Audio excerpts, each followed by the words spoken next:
Buenas noches, Jorge, ¿cómo estás? Hola Anastasio, pues bien, bien, aquí compartiendo, espero que buenas noticias. Bueno, sí, para nosotros es muy importante el poderte tener hoy aquí con nosotros y poder conversar un poco sobre el contexto que estamos viviendo.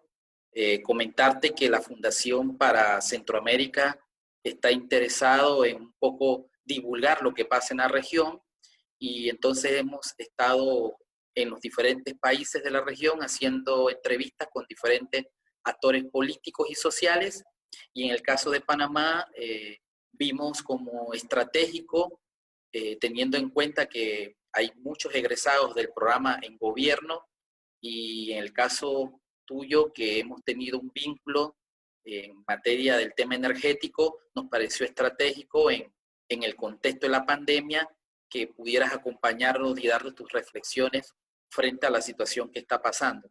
Y también porque de alguna manera esto se marca en las líneas de trabajo político regional que tiene la Fundación. Primero quisiera compartirte para iniciar este conversatorio unas imágenes que nos ayudan un poco también a ver el contexto regional.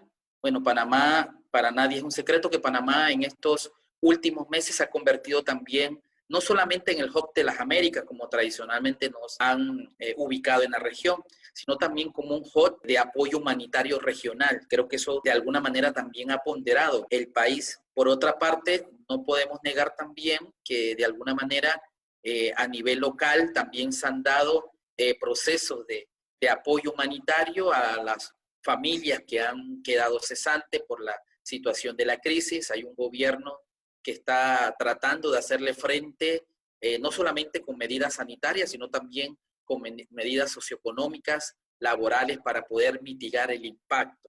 Y en ese contexto, efectivamente, hay todo un trabajo colaborativo donde las industrias culturales y creativas también han aportado a ese sentimiento de solidaridad que se espera en un escenario complejo donde no hay recetas y de alguna manera queríamos compartir contigo antes de iniciar este espacio, estas imágenes que también nos hacen recordar que solamente con un enfoque colaborativo, solidario, también se puede hacer frente a la crisis. Queríamos iniciar contigo, que nos dieras tus impresiones, primero, como un joven en gobierno, en una secretaría estratégica, ¿cómo ves tú que se está enfrentando la pandemia, teniendo en cuenta también que Panamá considerado en la región como el hub de las Américas y que eso conlleva algunos desafíos, no solamente en materia sanitaria, sino también en los otros sectores que van a ser impactados definitivamente por esta crisis? Bueno, muy buenas noches y gracias por la oportunidad. La pregunta que me haces me permite contextualizar un poco, ¿no? La conversación y que gira en torno al trabajo que se está haciendo de parte del gobierno en la atención de la crisis. Eh, Esta circunstancia de Hub de las Américas, que es una forma de aprovechar nuestro principal recurso natural, como es la posición geográfica, al igual que el Canal de Panamá, ¿verdad? En este caso, desde el punto de vista de esta pandemia, nos jugó un poco en contra al país, precisamente por la característica de un hub aéreo que tenemos, ¿no? De la gran cantidad de personas y de pasajeros que han transitado por el país. Se ha demostrado que en el país están corriendo 8 cepas diferentes del virus de 8 lugares diferentes. Así que ahí se demuestra un poco esas características. Sin embargo, eh, ha sido la capacidad de prepararse ante un evento para la cual no teníamos referentes realmente, lo que ha hecho la diferencia en el caso de Panamá con la atención, ¿no? En primer lugar, tenemos un equipo y se conformó un equipo estratégico con varios grupos. El primer grupo, que es el que lidera la atención de la emergencia, es el equipo de salud pública, coordinado y liderado por la ministra de Salud, un grupo de científicos expertos en temas tanto epidemiológicos como de atención sanitaria hospitalaria, ¿verdad? Le dan los insumos realmente para las decisiones del resto de los equipos, que fundamentalmente son tres. El de seguridad pública, para garantizar el desarrollo de todas las actividades y de las medidas de restricción de movilidad que se necesitan para garantizar el descenso de la curva de contagios. El otro equipo es el de la atención social, ¿verdad? El que tiene que ver fundamentalmente con aquellas personas que en un país como Panamá, latinoamericano, alrededor del 45% de las personas generan sus ingresos de forma en el mundo, en el campo informal, en donde pues al pasar 2 o 3 días sin generar ingresos quedan sin su fuente para poder adquirir sus bienes básicos. Y luego tenemos el equipo económico que está atendiendo pues la afectación fundamentalmente en este momento de la liquidez de muchas de las empresas que han tenido que cerrar en estos meses, estas semanas de duración de la pandemia, y sobre todo pues, buscando el mantenimiento de las plazas de trabajo en la mayor medida de lo posible, ¿no? Por parte de las empresas, y ahí también pues el rol que estamos mencionando de las oportunidades que el Ministerio de Trabajo ha permitido para flexibilidad, tales como el teletrabajo, como la suspensión temporal de ciertos contratos, la flexibilidad en los periodos de los contratos, la reducción de las jornadas, y siempre pues procurando mantener las prestaciones económicas y los derechos laborales de estas personas mientras dure la pandemia, y que se puedan reincorporar lo más pronto posible cuando tengamos una recuperación económica. Ese es fundamentalmente la visión o el abordaje estratégico que se ha tenido de la pandemia, pues en la planificación dentro de lo posible ante tanta incertidumbre, y la coordinación efectiva de las entidades, ¿no? Ese liderazgo que el Estado está teniendo, liderado además por los tomadores de decisión de salud principalmente, para pues atender las diversas facetas de la emergencia. Yo creo que también ahora que nos comentas, también nos podrías hablar un poquito precisamente de estas lecciones. ¿Qué lecciones aprendidas podemos sacar precisamente de estas medidas sociales o socioeconómicas que ha tomado el gobierno, ahora que nos has hablado un poco de los equipos? ¿Qué piensas sobre ese tema? Sí, eso es muy importante la pregunta, Anastasio. Lecciones aprendidas es una palabra que hemos utilizado mucho en este periodo. Otra palabra que hemos utilizado mucho es la de incertidumbre, ¿verdad? Porque no estábamos preparados. Realmente casi ningún país estaba preparado por eso, y nos ha tocado aprender sobre la marcha, y coordinar mucho, ¿no? Y tratar de planificar sobre la marcha también para dar ciertos resultados. El equipo, como te decía, de salud ha hecho un trabajo de primer nivel, y el equipo entonces de atención al tema social se ha llevado adelante, ¿verdad? Porque en Panamá, precisamente por las características económicas, muchas de las personas, se habla de alrededor de un 45% de la población económicamente activa del país, vive en el sector informal, genera sus ingresos. Realmente el ingreso que genera en un día o en 2 días es el ingreso que tiene para pagar sus necesidades básicas de cada día, como casi todos los países de América Latina que sufren esta realidad. Entonces, ha sido necesario y se ha hecho un compromiso de articular un programa de apoyo económico a estas personas. Un poco más de 1 millón de personas se están atendiendo en este momento a través de dos mecanismos fundamentales. El primero es la entrega de un bono que se puede canjear en efectivo para comprar bienes básicos y alimentos fundamentalmente. Y el otro es la entrega de unas bolsas de comida, sobre todo en las áreas rurales, campesinas y comarcales de difícil acceso, donde pues, la entrega de un bono no tendría el efecto que se está buscando de que tengan el acceso a a bienes, sobre todo alimentos. Así que se tiene en paralelo ese trabajo, ¿verdad? Se han activado una serie de líneas de apoyo también para la coordinación de la atención, por ejemplo, de la violencia intrafamiliar, del acompañamiento psicológico de las personas pues, en situación de confinamiento, ¿verdad? No es lo mismo pues, una persona que tenga algunas características con algunas personas que necesitan ese acompañamiento psicológico que en situaciones normales lo necesitan ahora más en situación de confinamiento prolongado, ¿no? Así que esos son básicamente los mecanismos que se están buscando en una primera etapa. Se ha pensado que ese proceso de acompañamiento, solidaridad o de atención social se deba mantener por los próximos meses.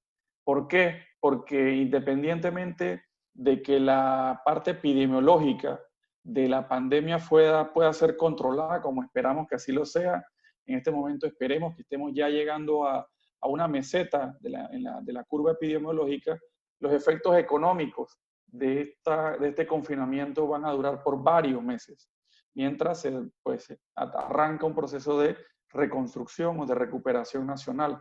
Así que se tiene planeado que los apoyos de este programa se mantengan pues, en el mediano plazo, no solamente mientras dure la fase aguda de la pandemia. Jorge, qué interesante lo que nos estás planteando, teniendo en cuenta que tú estás al frente de una secretaría, la Secretaría de Energía. Me imagino que en estos meses ha tenido un arduo trabajo colaborativo con esos equipos que tú mencionaste al inicio de tu conferencia, y nos gustaría saber, por ejemplo, qué está haciendo la Secretaría de Energía, o sea, qué están haciendo ustedes, qué medidas han tenido que tomar como gobierno, pensando efectivamente que hay un proceso ahora en curso y que también hay que ir pensando en el día después de la pandemia. Sí. Sí, efectivamente, ¿no? Fundamentalmente hemos tenido dos líneas de trabajo. La primera es la atención, digamos, de la seguridad operativa del sistema energético, tanto en electricidad como en hidrocarburos. En el caso de Panamá, pues las gasolinas y el GLP, los gases licuados de petróleo que el 90% de los panameños utilizan para cocinar, ¿no? Con un pequeño tanque o bombona en sus casas. Entonces, la prioridad siempre fue y siempre ha sido mantener la seguridad y la calidad y la cadena de suministro, ¿no? Eso no hemos tenido mayores circunstancias, el país estaba preparado realmente. En la Secretaría, a principios de marzo, dictamos una resolución en la cual, entre otras cosas, centralizábamos los planes de contingencia de todas las empresas prestadoras de los servicios. También hacíamos una serie de recomendaciones, digamos un modelo del contenido de estos planes de contingencia, que la mayoría no tenían el componente de una pandemia, cómo reaccionar ante una pandemia. La gestión de crisis era fundamentalmente enfocada en otras cosas. Y además constituimos un comité de gestión y continuidad del sector, ¿verdad? Que trabajamos, nos reunimos una vez a la semana con los actores relevantes de los subsectores, con los actores del sector eléctrico, los generadores, los operadores de las redes, el operador del Centro de Control Nacional. También tenemos con la cadena de suministro de combustible, los importadores, los tanqueros de almacenamiento, las estaciones de servicio, los transportistas que llevan el combustible hacia las estaciones de servicio, sobre todo en el interior, y asimismo en la cadena de suministro de GLP. También en paralelo hemos estado atendiendo el principal problema que hemos visto en el caso del sector de energía, que es un problema de liquidez y de solvencia en este momento, de flujo de caja, como se conoce técnicamente, porque al reducirse los ingresos de forma pronunciada y en gran medida, pues afecta la capacidad de la rentabilidad o de mantener ciertos procesos en el muy corto plazo, ¿no? Y sobre todo, pues cuidando el mantenimiento de la mano de obra, de los profesionales, que trabajan en estas empresas. Entonces hemos trabajado, ¿verdad? Complementando las medidas que han tomado las empresas. Se ha trabajado también, por ejemplo, utilizando las herramientas que el Ministerio de Trabajo le brindó al país, al sector empresarial, para hacer ajustes en este momento de emergencia, como lo es la flexibilidad de los contratos, de la contratación, la aplicación de una ley de teletrabajo que tenía pues muy poco tiempo de haber sido aprobada, la utilización de vacaciones y de pues jornadas reducidas para en la mayor medida posible mantener los contratos vigentes. Igualmente también se permitió la suspensión de los contratos sin que eso implicara la ruptura de la relación laboral, sino que en este momento se diera una suspensión temporal y que luego de recuperada la senda económica se pudieran reintegrar a sus trabajos manteniendo sus prestaciones y garantías laborales, ¿no? Entonces eso lo hemos hecho en conjunto con las empresas del sector, específicamente en el sector eléctrico. El gobierno aprobó la incorporación de un subsidio a la tarifa eléctrica para cerca del 95% de los clientes, ¿no? Un 50% del costo de la tarifa eléctrica lo está asumiendo el Estado para los clientes de menos recursos, de menos consumo, y el resto de los clientes se está asumiendo un 30% de la facturación por parte del Estado, además de suspender los cortes de energía por temas de morosidad por estos 3 meses, el mes de abril, mayo y junio, por el momento, ¿no? También hemos estado trabajando en el sector de hidrocarburos, sobre todo con las estaciones de servicio, que son la voz más débil de la cadena de suministro, que tengan acceso, y estamos trabajando, a líneas de crédito, financiamiento blando, para poder tener capital de trabajo durante este periodo y solventar ese problema de liquidez de muy corto plazo, entendiendo que hoy en día pues estamos por las medidas de reducción de movilidad cerca de un 80% menos de volumen de ventas de gasolinas en el país, y pues su sistema de remuneración está basado en el volumen, la cantidad que venden más que en el precio per se. Dime una cosa, Jorge, ahora que te escucho de todo lo que están haciendo ustedes en la Secretaría de Energía y viendo que es un rol que le toca al Estado, ustedes como entes garantes de todo lo que es esa matriz energética, ¿cómo ven ustedes las afectaciones en este contexto de la institucionalidad, de la democracia en el país? ¿Cómo ven ustedes, cómo visualizan ustedes esto, teniendo en cuenta que hay que apostar? Pareciera que lo que sí ha quedado en evidencia es que vamos a tener que invertir más en salud, o sea, tiene que haber un fuerte componente de inversión en salud, en investigación y en tecnología. ¿Qué impresión tienen ustedes de la Secretaría de Energía? Es importante resaltar que hemos tenido o ha saltado a la palestra pública con más fuerza una idea que estaba latente, digamos, desde hace un tiempo atrás. La primera es el rol de la ciencia en la vida de las sociedades, ¿no? La importancia de la ciencia en este momento, como nunca antes, nos aferramos a la evidencia científica para poder tomar decisiones.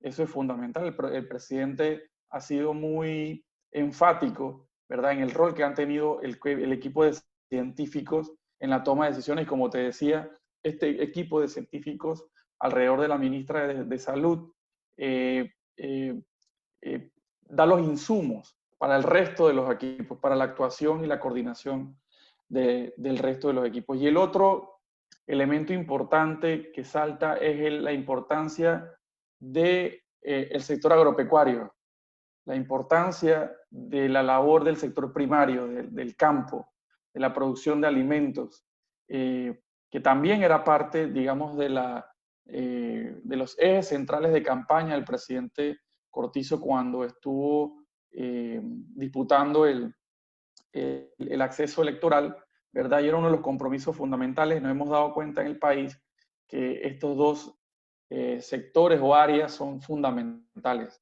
Y además, otro elemento que nos hemos dado cuenta, que la voluntad puede lograr muchas cosas. A veces las limitantes, ya sea burocráticas o de algún otro tipo, han sido más que todo por voluntad.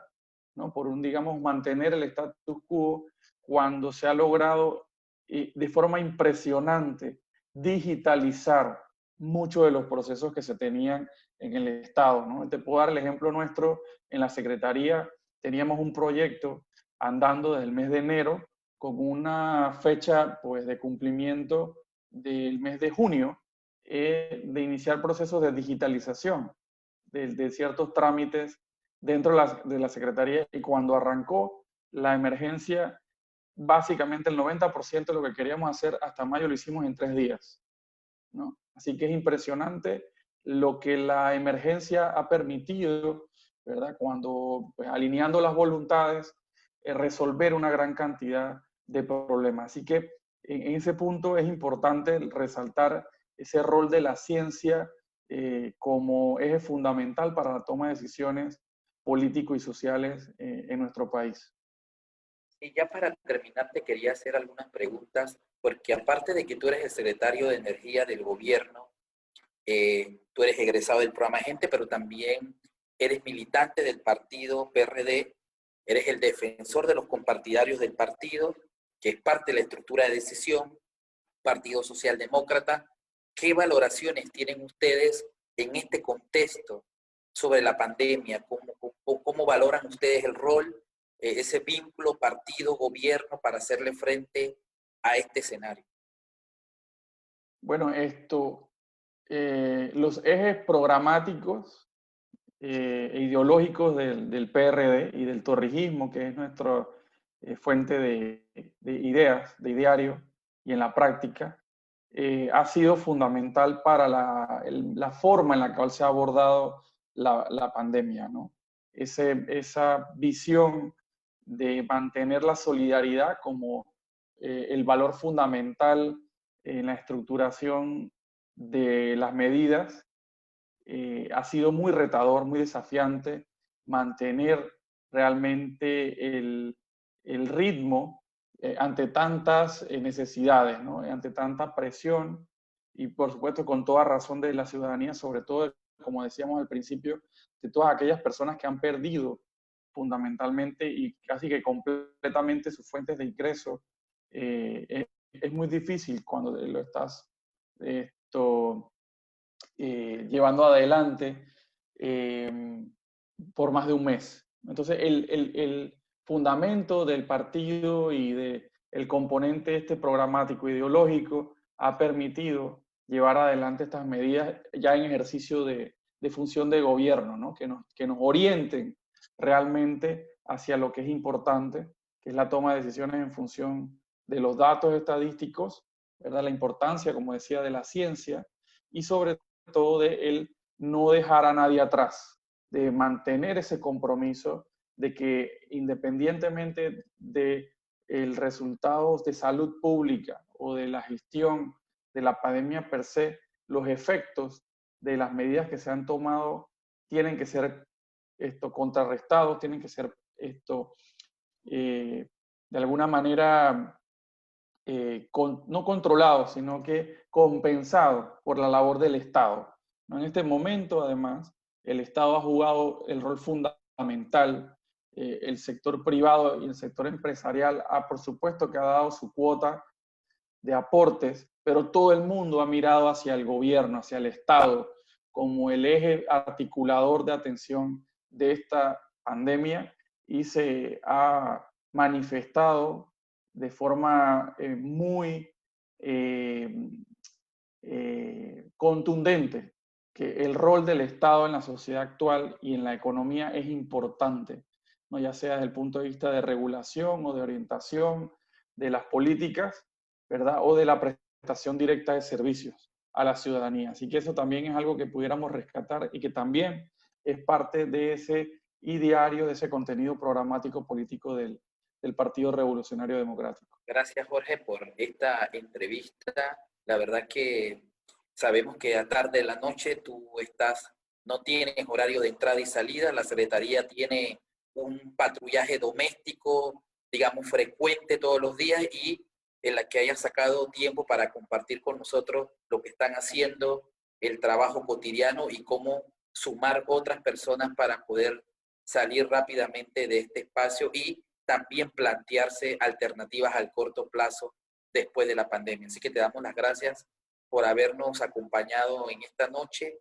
y haber compartido con nosotros tus impresiones sobre el estado, el escenario y lo que se vislumbra a futuro que podrían ser las medidas que pueda tomar el gobierno para aliviar y aminorar el golpe de la pandemia. Muchas gracias por la entrevista.